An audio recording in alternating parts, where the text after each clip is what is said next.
Alhamdulillahirabbil alamin. Asyhadu alla ilaha illallah wa asyhadu anna Muhammadan abduhu wa rasuluh.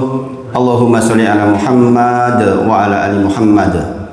Ya ayyuhalladzina amanu taqullaha haqqa tuqatih wa la tamutunna illa wa antum muslimun. Ya ayyuhalladzina amanu taqullaha wa qulu qawlan sadida yuslih lakum a'malakum wa yaghfir lakum dhunubakum wa may yuti'illaha wa rasulahu faqad faza fawzan 'azima. Subhanaka la ilma lana illa ma 'allamtana innaka antal alimul hakim. Bishrah li sadri wa yassir li amri wa hlul 'uqdatam min lisani yafqahu qawli. Amma ba'd. Bapak Ibu sedaya, kita sangat bersyukur kepada Allah atas karunia nikmat yang sangat banyak kepada kita. Kita sangat berharap menjadi golongan orang yang sedikit yang Allah sebut sebagai orang yang bisa bersyukur kepadanya. Seperti yang Allah firmankan di dalam Quran surah Taha ayat 13, wa qalilun min ibadiyas syakur. Senantiasa kita minta kepada Allah termasuk orang yang sedikit itu. Yaitu orang-orang yang senantiasa bisa memanfaatkan setiap titipan nikmat untuk menjadi bekal beribadah kepadanya. Selalu diingatkan, wa ma khalaqatul jinna wal insa illa liya'buduni. Kita diciptakan oleh Allah itu hanya untuk mengibadainya. Maka seluruh potensi yang Allah titipkan kepada kita harusnya, idealnya, sepatutnya untuk mengibadahi Allah Subhanahu wa taala.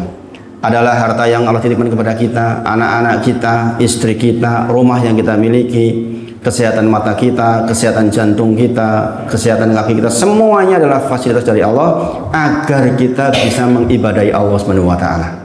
Ya ayyuhalladzina amanu la tulhikum amwalukum wala auladukum an dzikrillah. Bagi orang-orang beriman, jangan sampai urusan hartamu, urusan anak-anakmu membuat engkau lupa kepadaku. Wa may yaf'al dzalik, barang siapa yang melakukan hal demikian, fa ulaika humul khasirun, dia pasti menjadi orang yang merugi. Terlebih Bapak Ibu semuanya, hari-hari berlalu berarti berkurang umur kita.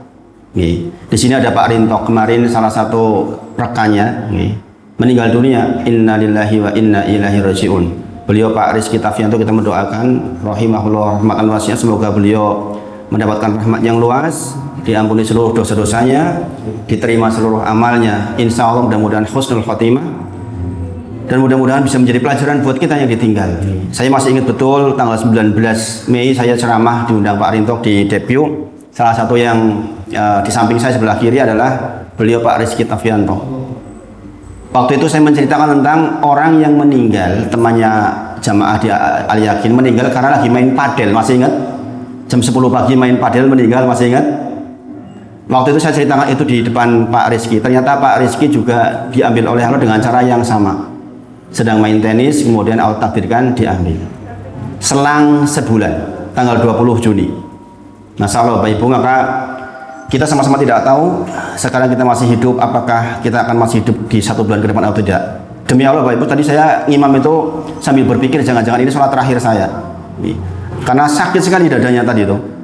Dadanya luar biasa sakit, sampai keluar keringat dingin saya. Makanya saya sempat berpikir tadi jangan-jangan ini adalah sholat terakhir saya. Jangan-jangan ini adalah ceramah terakhir saya. Kepikir Bapak Ibu semuanya. Allah berfirman di dalam Quran surah Luqman, "Wa ma tadri nafsum madza taksibu ghadan." Tak seorang pun tahu siapa di antara kita yang akan melakukan apapun. Tak seorang pun tahu tentang apa yang hendak terjadi nanti, sejam ke depan, sampai besok pagi kita nggak tahu Bapak Ibu semuanya. Wa ma tadri nafsum bi ardi tamut. Kita juga nggak tahu dengan cara apa dan di mana kita akan meninggal dunia. Kita berharap mudah-mudahan ketika meninggal dunia dalam kondisi yang terbaik, sehingga kita meninggal husnul khotimah dalam kondisi yang pantas pada akhirnya dibangkitkan masuk surganya Allah Subhanahu wa taala. Kita sama-sama berdoa untuk masuk surga Firdaus Bapak Ibu semuanya. Allahumma inna nas'aluka jannatul firdaus. Ya Allah, kami semua yang hadir malam hari ini minta dimasukkan ke surga Firdaus. Allahumma amin. Bapak Ibu semuanya, sangat banyak pelajaran dalam agama ini yang harusnya kita pelajari. Memang seminggu itu memang tidak cukup Bapak Ibu. Makanya saya sering menyampaikan ke Mas Latif, saya sebenarnya mengundang jamaah untuk ikut belajar fikih juga. Di Al Yakin itu ada pelajaran fikih setiap malam Senin. Urut insya Allah. Saya membayangkan ada sholat isya dari sini naik mobil bareng-bareng ke sana Mas. Belajar di sana, belajar fikih. Karena Saya nggak mungkin menyampaikan di semua masjid dengan menyeluruh materinya, nggak mungkin, sulit sekali Bapak Ibu. Di sini kita sudah belajar hadis arba'in baru sampai nomor berapa Mas? Kemudian kitabul jami baru sampai nomor 1. Nah, saya ingin jenengan kemudian melanjutkan juga di rumah membaca-baca kitabul sholat kita baru sebagian. Kemudian tentang masalah syarat sholat kita baru sebagian juga. Sambil diselang-selangi untuk yang momen-momen kayak Idul Adha, Idul Fitri. Jadi memang sangat banyak pelajaran yang harus kita pelajari. Memang seminggu sekali itu memang mepet sekali. Maka mudah-mudahan ke depan betul jenengan kalau bisa Ahad malam sana kalau punya waktu datanglah ke Al Yakin, nggak jauh. Di sana kita belajar dari Toharoh. Pak Teguh itu selalu datang Pak Teguh. Sabtu pagi dan Ahad malam beliau selalu datang. Sesepuan kan? Sesepuan bisa datang. Apalagi jenengannya masih muda. Upayakan datanglah. Supaya nanti ngirit di sini bisa bahas yang lain. Di sana saya konsentrasikan untuk fikih, untuk Ahad malam sana itu fikih. Keadaannya seperti ini pada Isya juga. Jadi kalau misalnya jenengan berangkat di sini habis Isya langsung berangkat, insya Allah masih cukup waktunya, masih nyandak lah. Kalaupun di sana udah mulai masih awal-awal, insya Allah. Berapa menit pada sini ke sana? 10 menit paling. 10 menit cukup sebenarnya, nggak terlambat sana kalau jenengan bisa berangkat. Upayakan karena itu ilmu yang terkait dengan apa yang kita sebut di dalam Quran surah Al-Muluk ayat 2. Alladzi khalaqal mauta wal hayata liyabluwakum ayyukum ahsanu amala. Kita sudah tua, sudah sepuh, Bapak Ibu, sudah mau meninggal. Pastikan amal kita adalah amal yang paling ikhlas dan paling tepat. Paling tepat itu bisa diperoleh dengan ilmu fikih, Bapak Ibu. Makanya di sana kita sekarang lagi tahap toharo. Semalam tentang bab siwak, siwak dan bab fitrah, sunanu fitrah, sunah fitrah. Ada 10. Semalam yang dibahas baru kita bahas hadis yang 5. Itu penting semua. Bayangkan, jangan kebayang nggak? Orang yang kukunya panjang berdalil dengan hadis sahih bisa menjadi malas sholat malam, malas melakukan hal yang baik. Itu hanya karena kuku panjang. Itu sunnah fitrah. Hadisnya sahih. Bayangkan Bapak Ibu. Ada orang ternyata sudah tua, mau masuk kamar mandi belum tahu doa Allahumma inni a'udzubika minal khubuthi wal khaba'its. Sudah tua, sudah mau meninggal, doa masuk kamar mandi aja belum tahu. Bayangkan. Itu subbab fikih Bapak Ibu semuanya. Maka datang, upayakan datang. Diakomodasi Mas. Saya membayangkan jadi akomodasi ada 1 mobil atau 2 mobil ke sana. Kalau perlu mungkin jamaah Al-Yakin punya yang banyak yang punya mobil sebenarnya Mas. Kalau untuk dikendari dikondisikan bisa tuh mungkin. Kalau saya sampaikan ke jamaah, saya yakin banyak yang mau berkorban waktu untuk jemput insya Allah. Saking pengennya saya melihat jenengan tuh tahu semua ilmu sebenarnya. Karena sekali lagi untuk bisa konsen satu subbab itu memang tidak mudah, tidak mudah. Baik, malam ini kita mulai lagi nih kitab Al-Adabul Mufrad. Dulu sudah pernah sampaikan kitab Adabul Mufrad di subbab hubungan dengan tetangga. Ada sekitar 20 hadis lebih. Sudah diamalkan? Sudah diamalkan Bapak Ibu? Masih ada nggak yang berselisih dengan tetangga? Ibu-ibu gimana? Ada nggak yang berselisih dengan tetangga?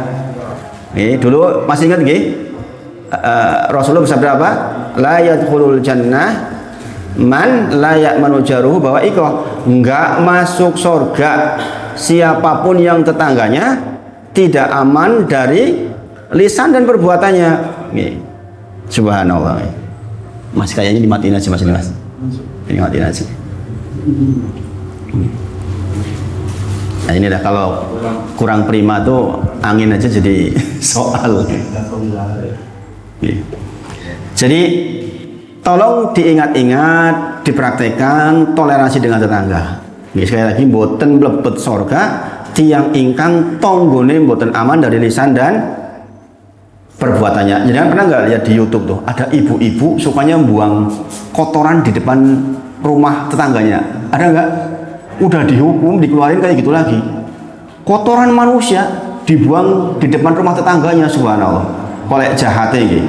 Yang seperti itu kata Rasulullah nggak masuk surga. Subhanallah. Itu salah satu subbab di dalam bab Al-Adabul Mufrad. Nah, kita malam hari ini kita mempelajari kitab itu dari awal, mulai dari muqaddimah insyaallah. Apa urgensinya kita belajar adab, Bapak Ibu semuanya? Kenapa kita belajar adab? Kita sudah belajar di beberapa pertemuan kemarin terakhir tentang surga dunia. Inna fid dunya jannatun. Sesungguhnya di dunia itu ada surga. Man lam yadkhulha, barang siapa yang enggak masuk ke surga dunia, lam yadkhul jannatul akhirah, maka enggak akan masuk surga akhirat. Sudah saya berikan ilmunya kemarin. Insya Allah sudah dipraktikkan. Intinya kita bertauhid, berdoa hanya kepada Allah, meminta hanya kepada Allah, beribadah hanya kepada Allah, bersandar hanya kepada Allah. Semuanya kita mengesahkan Allah Subhanahu wa taala. Nah, Bapak Ibu semuanya, para ulama menyebut di antara yang mengiringi hubungan baik kita dengan Allah adalah hubungan baik kita dengan manusia. Adabul mufrad di antaranya juga membahas hubungan antar manusia, di antaranya dengan tetangga dulu yang kita bahas.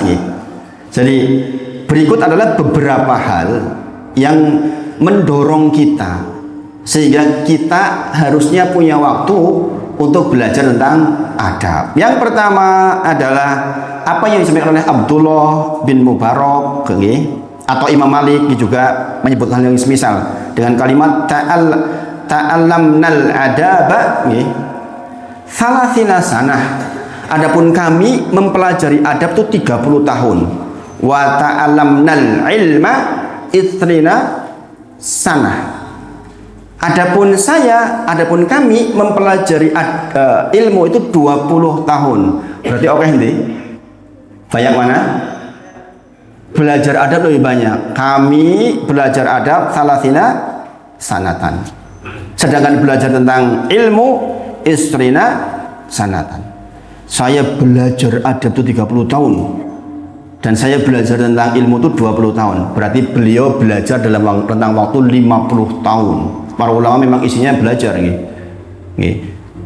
menunjukkan betapa pentingnya adab. Makanya dalam hal ilmu adab, begitu tahu ilmunya walaupun satu diamalkan. Itu dalam kaidah kita belajar adab. Enggak nunggu harus rampung. Karena nanti kalau kita nunggu rampung, belajarnya 1320-an hadis. Di dalam kitab Al-Adabul Mufrad. Ada 1300 hadis. Maka setiap hadis sampai kenjenengan amalkan. Setiap hadis sampai kenjenengan amalkan, karena kita nggak tahu kita akan meninggal kapan, Bapak Ibu.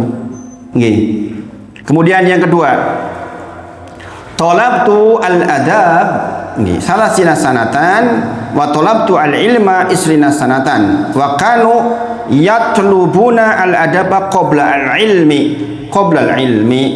Dikatakan aku mencari adab, belajar adab 30 tahun dan aku mencari ilmu selama 20 tahun. Dahulu mereka mendahulukan adab dibandingkan ilmu. Itu sebenarnya ya dua-duanya berjalan bareng. Maunya ini penekanan maksudnya. Maunya mempelajari ilmu tentang adab itu memang sangat penting.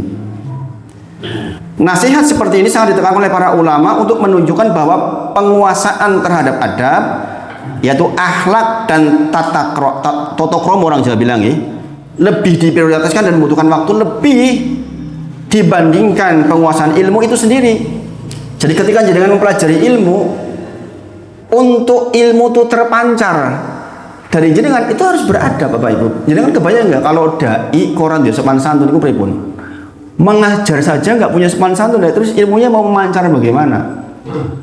Nah, dalam skala kecil jenengan kepala rumah tangga sebagai seorang ayah misalnya atau ibu, maka jenengan punya adab dengan pasangan, punya adab dengan anak, punya adab dengan kakak adik, punya adab dengan orang tua, punya adab dengan lingkungan. Nah, ini harus kita pahami.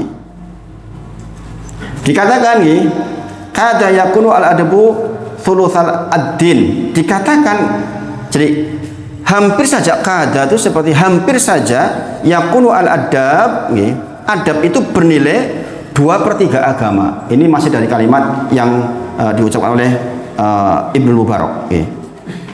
Jadi beliau mengatakan hampir-hampir saja sesungguhnya adab itu 2/3 dari agama. Ini adalah makalah atau perkataan yang masuk dari ulama besar Imam Malik bin Anas. Jadi semisal ini. Tadi dikatakan ada dari Abdullah bin Mubarak atau juga Imam Malik punya riwayat yang semisal yang menjelaskan betapa krusialnya kedudukan etika, sopan santun dan perilaku dalam menjalankan syariat Islam. Nggak kebayangkan, wong Islam senengane masjid kok, senengane ngrusui tonggone misalnya, kan jadi masalah. Atau galak dengan pasangannya, galak dengan anaknya, ini agak nyambung Bapak Ibu. Jadi kan rajin sholat ke masjid misalnya, sholat dalu rajin, tapi ketika tanya bapakmu ke anaknya, walah lah bapak kok galak pola-polanya bayi, nah, ini masalah Bapak Ibu. Jadi seiring hubungan baik kita dengan Allah, sesungguhnya hubungan kita dengan manusia harusnya sangat baik. Kemudian ad-dinu kulluhu adab. Bahkan sebagian ulama mengatakan ad-dinu, agama itu kulluhu, semuanya tentang adab. Semuanya tentang adab. Ungkapan ini disampaikan oleh para ulama seperti Ibnul Qayyim Al-Jauziyah, muridnya Ibnu Utsaimin, untuk menegaskan bahwa setiap aspek ibadah, muamalah, hukum halal haram memiliki inti berupa adab, yaitu tata krama kepada Allah dan kepada sesama makhluk. Jadi kalau diukur seluruhnya pelajaran agama, intinya adab, yaitu adab kepada Yang Maha Kuasa Allah Subhanahu wa taala dan adab kepada sesama makhluk. Maka dikatakan kulluhu adab. Bayangkan Bapak Ibu. Makanya pentingnya kita mempelajari tentang adab. Kemudian adab biasanya kita hubungkan dengan adab kepada Allah, adab kepada Rasulullah, adab kepada sesama makhluk, ke orang tua kita, tetangga kita, teman kita, adab tentang minta izin, adab tentang ketika kita takziah, adab ngobrol sama istri, adab ngobrol sama anak, bagaimana seorang istri melayani suami, adab di dalam buang hajat. Kemarin barusan dipelajari di minggu lalu di Al-Yakin, adab di dalam buang hajat. Boleh nggak ibu-ibu jenengan di kamar mandi tanya, Bu, jenengan kamar mandi po? Jawab boten. Boten, nggak boleh nggih. Makruh tahrim, makruh yang derajat sampai hampir haram. Kalau yang ditanya, Bu, jenengan siswe pora?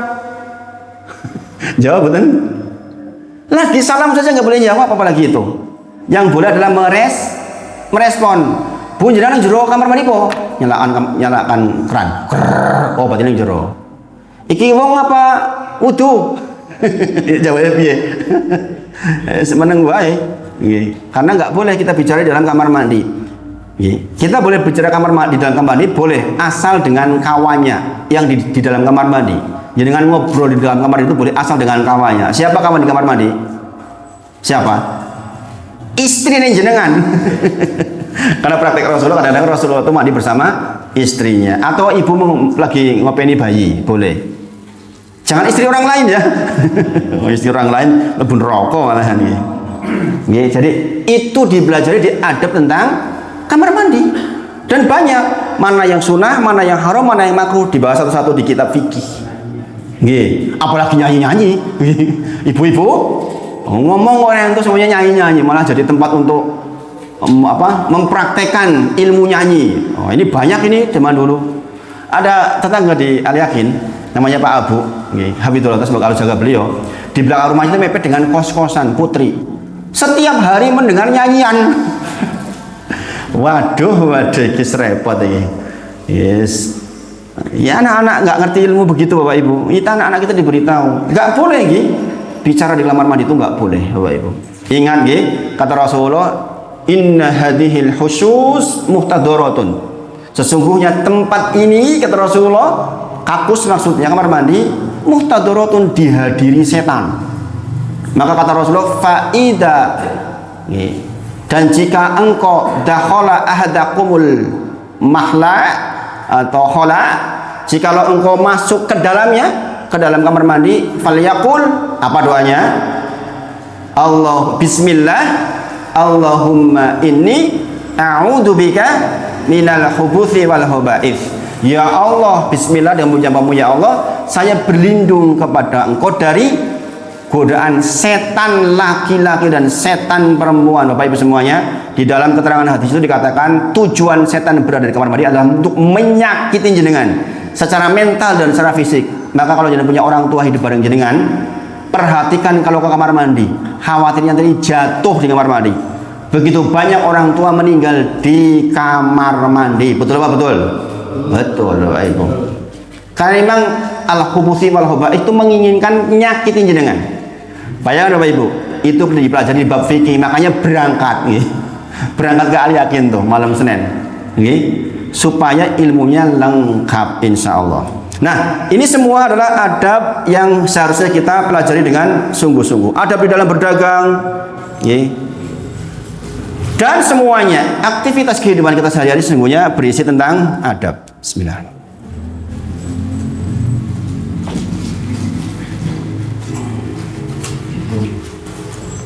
Ada ungkapan kita lebih membutuhkan adab meskipun sedikit dibanding ilmu meskipun banyak, adalah mutiara hikmah dari ulama salaf Abdullah bin Al-Mubarak, pepatah Arab yang sangat populer dengan kaidah al-adabu adab itu fauqal ilmi, menunjukkan bahwa pentingnya akhlak sebagai fondasi untuk menuntut ilmu. Itu Bapak Ibu ya. Jadi ini jangan perhatikan, produk dari ngaji itu harus jadi orang baik Bapak Ibu, baik ke atas dan baik ke kanan kiri, nggak bisa enggak. Dan di dalam sunnah fitrah itu, siapapun yang melakukan sunnah-sunnah fitrah seperti memotong kuku, memotong bulu kemaluan, mencabut bulu ketiak, nanti Allah akan bersihkan dia secara fisik dan bersihkan pula hatinya untuk punya kebiasaan-kebiasaan baik. Jadi jangan remehkan ya soal-soal kayak gitu. Semalam ada pertanyaan yang saya tersentuh, ada sesepuhan gitu, namanya Pak Jumono gitu, tokoh di Al-Yakin. Ustaz, saya kan punya kebiasaan motong kumis dan motong jenggot, gimana Ustaz, saya udah tua. Saya sampaikan Bapak Ibu semuanya, hadisnya mengatakan bersihkan kumis, biarkan lihyah, biarkan jenggot. Maka beliau, Ustaz saya udah tua, saya pengen praktek Ustaz, mudah-mudahan saya masih punya kesempatan hidup sehingga saya bisa memelihara jenggot, memotong kumis, karena selama ini saya nggak tahu kalau itu sunnah Ustaz gitu. Oke? Jadi saya begini itu bukan tanpa tujuan Bapak Ibu, ini memang sunnahnya begitu. Kata Rasulullah pada 5 hadis semuanya mengatakan cukurlah kumis, pelihara atau biarkan jenggot. Perintahnya begitu Bapak Ibu. Oke? Makanya inilah salah satu sunnah yang akan dibawa ke kuburan nih. Oke? Kalau dikubur besok ini kan masih nih. Oke? Salah satu sunnah yang akan dibawa ke kubur kita. Oke? Kemudian dalam Al-Quran disebutkan ketika Nabi Musa menginginkan ketemu dengan Allah Subhanahu wa taala di Bukit Tursina, di dalam Quran surah Toha ayat ke-11 dan 12 Allah menyebutkan falamma ataha nudiya ya Musa, ketika mendatanginya tempat api, maksudnya di Bukit Tursina, dia Musa dipanggil, wahai Musa, ya Musa, inni anna rabbuka fakhlana alaik. Sesungguhnya aku adalah Tuhanmu, lepaskanlah kedua terompahmu, innaka bil wadil muqaddas tuwa, karena sesungguhnya engkau berada di lembah yang suci yaitu Tuwa, yaitu Bukit Tursina. Coba jangan bayangkan, Allah mengajarkan kepada Musa tentang adab. Disuruh apa? Lepaskanlah kedua terompahmu. Ya ini mau masuk ke masjid niku lagi copot sandale. Nabi loh Bapak Ibu, diajari tentang apa? Nyopot sandal. Bayangkan, saking Allah tuh maunya kita tuh betul-betul beradab. Itu dalam kisah Musa dalam Quran surah Toha ayat 11-12. Dan demikian banyak referensi dalam Al-Quran terkait para nabi yang diajari oleh Allah tentang adab. Contoh lagi misalnya adab di dalam meminta izin, isti'dzan. Makanya anak-anak kita kalau belajar di TPG, TPA itu kan diajari bagaimana cara minta izin ke belakang. Di beberapa sekolahan yang memang mengajarkan bahasa Arab diajarkan tuh cara izin dalam bahasa Arab nih. Adab di dalam isti'dzan, meminta izin dalam Islam bersumber dari Al-Quran. Contohnya Quran surah An-Nur ayat ke-27 nih. Aturan ini diciptakan untuk menghormati privasi dan menjaga pandangan dengan rincian etika sebagai berikut nih. Saya bacakan nih artinya mawon. Hai orang-orang yang beriman, ya ayyuhalladzina amanu la tadkhulu buyutan ghaira buyutikum, janganlah kamu memasuki rumah yang bukan rumahmu, hatta tastanisu wa tusallimu ala ahliha, sampai atau jangan kau masuk ke rumah yang bukan rumahmu sebelum meminta izin dan memberi salam kepada penghuninya. Kemudian dikatakan dzalikum khairul lakum, hal itu lebih baik buat kalian, la'alakum tadzakkarun, Nggih. Yang demikian itu lebih baik bagimu agar kamu selalu mengingat. Di ayat 28-nya dikatakan, jika kamu tidak menemui seorang pun di dalamnya, dengan salam, ketuk-ketuk wis salam. Kok orang nong jero kata Allah, jika kamu tidak menemui seorang pun di dalamnya, fa ilam tajidu fiha ahadan fala tadkhuluha hatta yu'zana lakum. Nggih, maka janganlah kamu masuk sebelum kamu mendapatkan izin. Nggih. Dan jika dikatakan kepadamu ono wonge dikatakan farji'u, nggih, kembali, maka hendaklah kamu kembali, itu bersih bagimu dan Allah Maha mengetahui apa yang kamu kerjakan. Huwa azkalakum, itu lebih suci buat kalian. Bayangkan Bapak Ibu, ini 2 ayat loh ya. Al-Quran itu kalau membahas 1 ayat itu sudah penting banget. Ini 2 ayat mengatakan apa? Nek kowe mlebu jangan sekali-kali engkau masuk ke rumah orang lain, sampai engkau mengetuknya, sampai engkau memberikan salam kepadanya. Ternyata ketika kemudian jenengan nggak menemukan satu orang pun jangan masuk. Kemudian kalau jenengan dikatakan disuruh kembalilah. Misalnya orangnya nggak mau nerima tamu, jenengan kondur mawon nggih betul saat ini pun itu lebih suci buat kalian. Bapak Ibu semuanya, coba bagaimana Allah mengajarkan tentang adab di dalam istidzan, yaitu di dalam meminta izin. Bahkan anak kepada orang tuanya juga sama nggih. Katakanlah di dalam Quran surah An-Nur ayat 31, katakanlah kepada para perempuan yang beriman hendaknya mereka menjaga pandangannya. Ini dalam urusan pandangan, memelihara kemaluannya, dan janganlah menampakkan perhiasannya atau bagian tubuhnya kecuali yang biasa terlihat. Hendaklah mereka menutupkan kain kerudung di dadanya.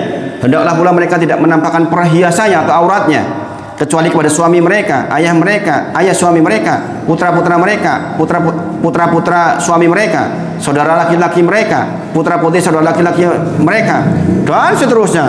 Ini soal adab di dalam membuka aurat. Bayangkan Bapak Ibu, dasarnya agama ini luar biasa. Nih. Kemudian, wahai orang-orang yang beriman, jauhilah banyak prasangka, sesungguhnya sebagian prasangka itu dosa. Quran surah Al-Hujurat ayat 12. Ya ayyuhalladzina amanu istanibu katsiran minadh-dhon inna ba'dadh-dhoni itsm. Ini adab di dalam berteman. Jangan nggak boleh berteman bertiga, yang 2 ngobrol di sini, yang satunya nggak diajak ngobrol, walaupun nggak ngobrolin dia loh, nggak boleh dalam Islam. Jangan bertiga ngobrol berdua, yang satu ditinggal, nggak boleh dalam Islam Bapak Ibu. Karena nanti di ini akan dimasukin setan. Oh kayak ngomongin kowe, oh kayak gini elek kowe. Nanti timbul hal yang nggak benar. Begitu banyak orang dibunuh gara-gara apa? Sakit hati. Ya enggak? Oh itu di YouTube banyak banget. Kenapa membunuh? Sakit hati. Kenapa membunuh? Dendam. Coba. Lah ngopo tok kowe kok? Saya kemarin lihat nih video, subhanallah. Ada orang bawa golok masuk ke rumah orang, kemudian nyacak-nyacak orang itu. Ada 2 orang. Kenapa? Ini orang kaya. Yang datang itu 50 meter. Loh, tuh 50 meter lumayan. Kebetulan miskin. Kata orang ini, saya dendam kenapa orang ini nggak pernah nolongi tetangganya. Oh, bayangin. Makanya zakat penting nggak? Penting.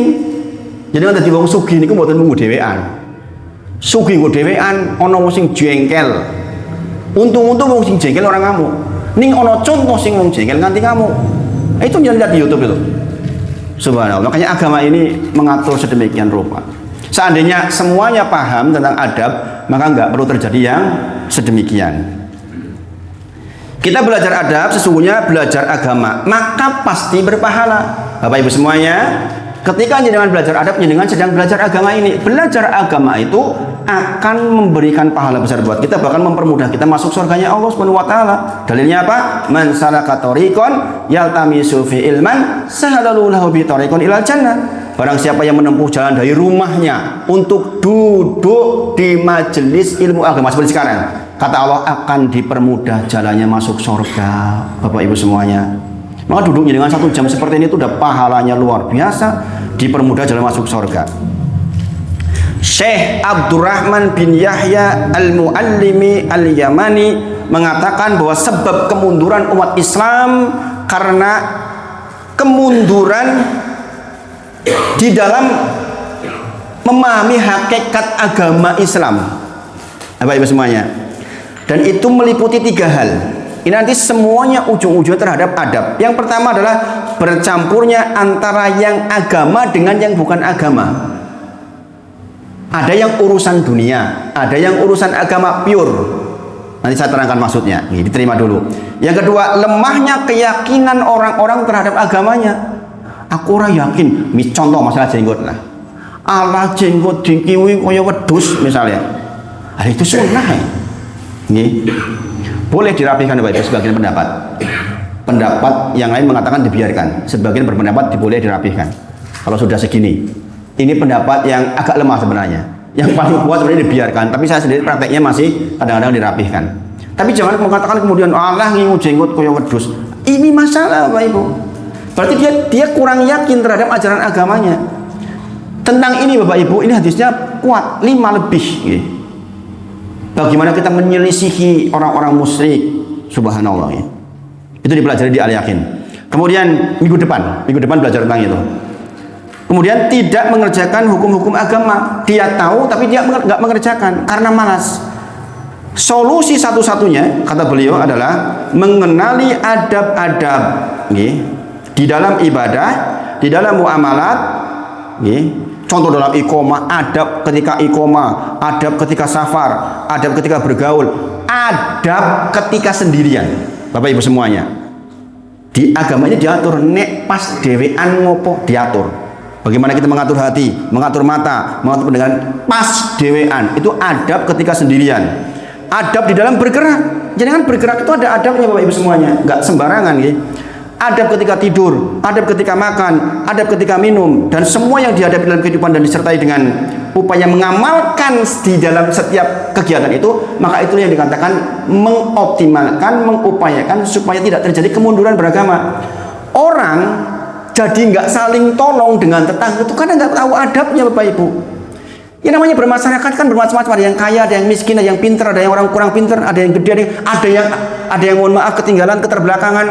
Masing-masing peran itu sebenarnya punya potensi surga Bapak Ibu, asal tahu adabnya. Yang kaya tolongin yang miskin dalam hal harta, yang miskin tolongin yang kaya dalam bentuk yang lain, bisa jadi tenaga. Memangnya kalau kita meninggal mau berangkat sendiri Bapak Ibu, kan enggak? Ya enggak? Mati aku mangkat dewe kok, rasa nunggu rapopo, mangkat dewe aku mati. Hayo mambu mayitnya jenengan orang ngubur. Tapi nggak mungkin nggak ada yang ngubur. Kenapa? Karena yang lain tahu ilmu, nggak mungkin dibiarkan dosa semuanya. Coba Bapak Ibu semuanya. Maka banyak dari adab tersebut mudah dilakukan sebenarnya. Contoh adab dalam makan, nggak boleh mengambil yang jauh. Misalnya, makanya saya kalau misalnya ada ponakan makan bareng-bareng, jika sing ado ya di tempat, nggak boleh ambil yang di depannya dekat. Itu namanya adab di dalam makan, adab di dalam minum, adab di dalam duduk. Dan berbagai macam aktivitas kehidupan kita semuanya diliputi oleh adab yang itu hanya dipelajari oleh orang-orang yang mau sungguh-sungguh menegakkan kemuliaan agama Islam ini. Sekali lagi, bertengkarnya istri dengan suami karena nggak punya adab, bertengkarnya suami dengan anak, bertengkarnya orang dengan tetangganya miskin dibiarkan saja karena nggak punya adab Bapak Ibu semuanya. Kalau punya adab dia tahu titipan Allah untuk menegakkan ibadah. Kita nggak ada, wah aku sugih kok misalnya petanang petenteng, dah.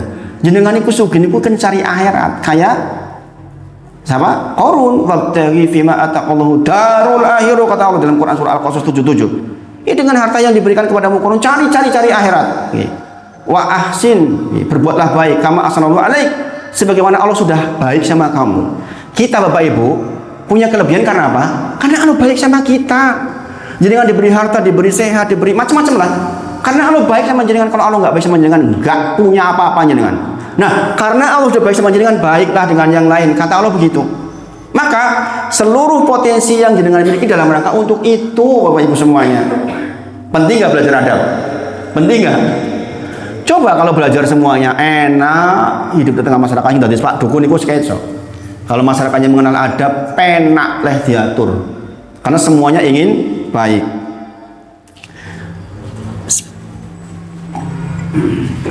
Berikutnya, makna adab. Menurut Ibnu Faris, ini ahli bahasa Bapak Ibu, mengatakan adab artinya engkau memanggil orang-orang untuk mengajak sesuatu yang baik. Dalam kitab kamus yang legendaris, nama kitabnya Mu'jam Muqayyis Al-Lughah, pakar bahasa Arab yaitu Ibnu Faris yang wafat tahun 395 Hijriah mendefinisikan akar kata adab yaitu dari huruf hamzah, dal dan ba nggih, yaitu makduba sebagai mengumpulkan nggih, dan menyiapkan jamuan atau hidangan. Jadi asal kata adab adalah makduba yang berarti mengumpulkan dan menyiapkan jamuan atau hidangan.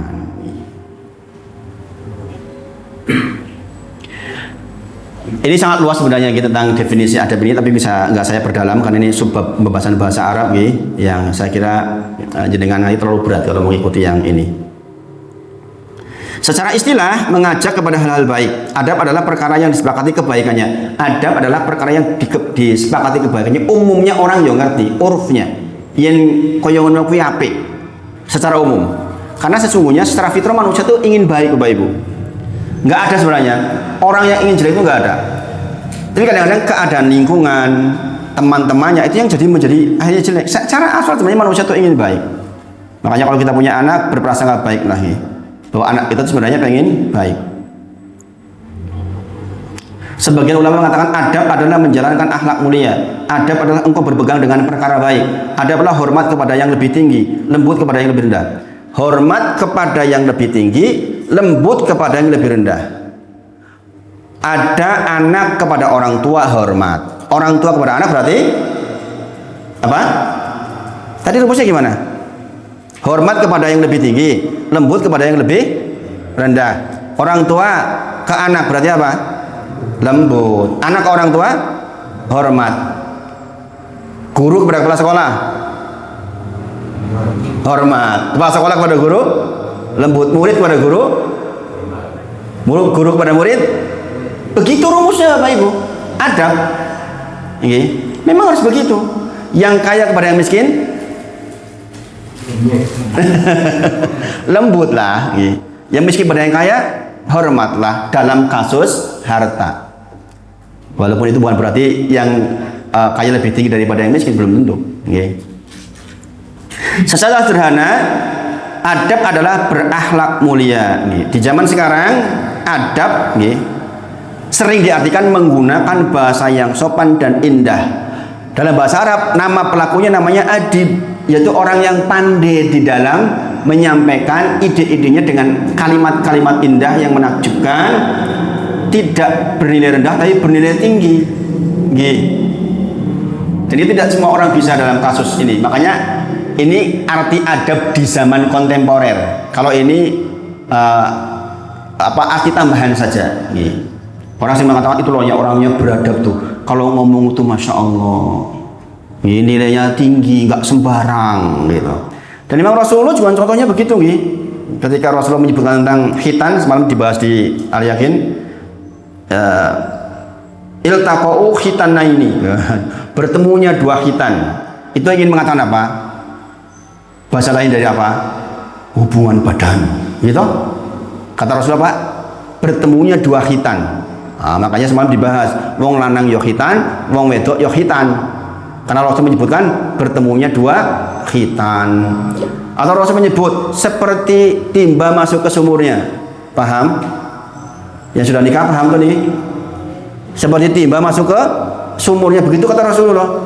Mboten ketika seorang suami menggauli istrinya, ketika timba masuk ke sumurnya, walaupun tidak keluar air maninya, maka tetap harus mandi besar. Misalnya contoh, itu dalam kalimat seperti itu beradab. Adab di dalam menyampaikan ilmu, makanya harus dipelajari.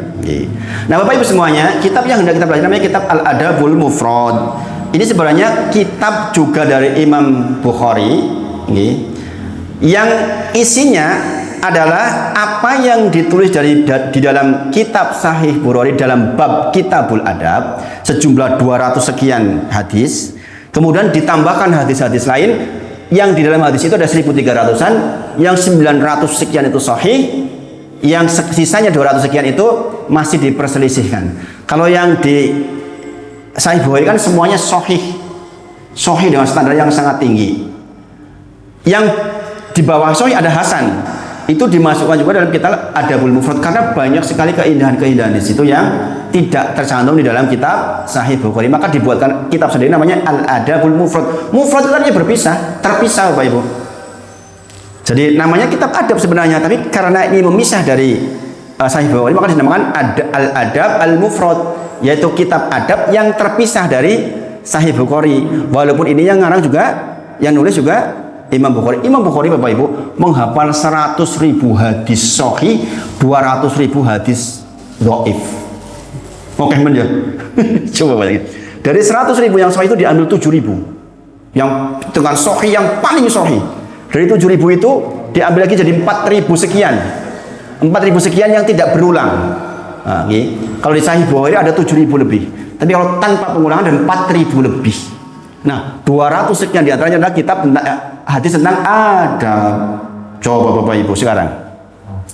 Makanya Bapak Ibu, jenengan kerja silahkan. Mencari uang, ibu-ibu masak untuk anak ngantar sekolah, sisa waktu dikir belajar.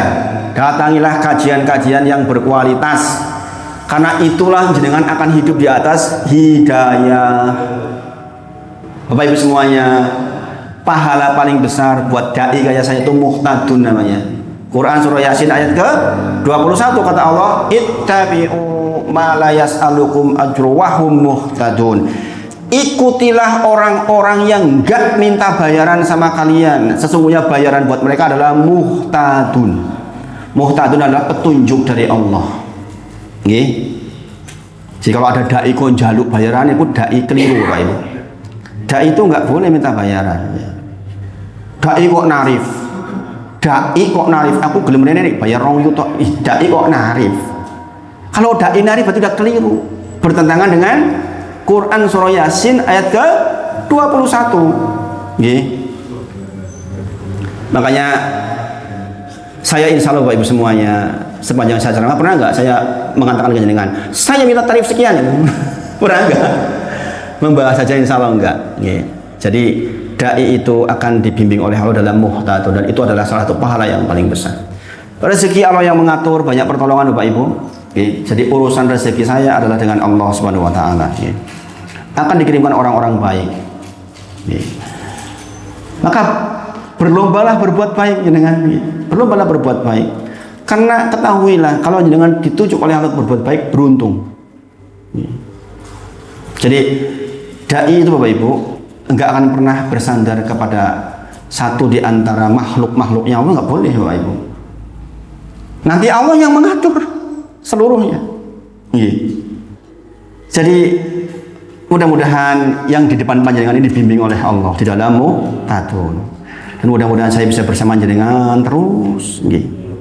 Saya itu dari awal ke Mas Latif bilang, Mas, saya itu lebih suka kajian yang sifatnya rutin yang tenanan, bukan kajian yang sebulan sekali. Sehingga tidak ada progres yang diambil. Ini saja seminggu sekali aja kurang kok. Kurang bukan? Kurang, pelajaran kita masih banyak banget Bapak Ibu. Banyak banget.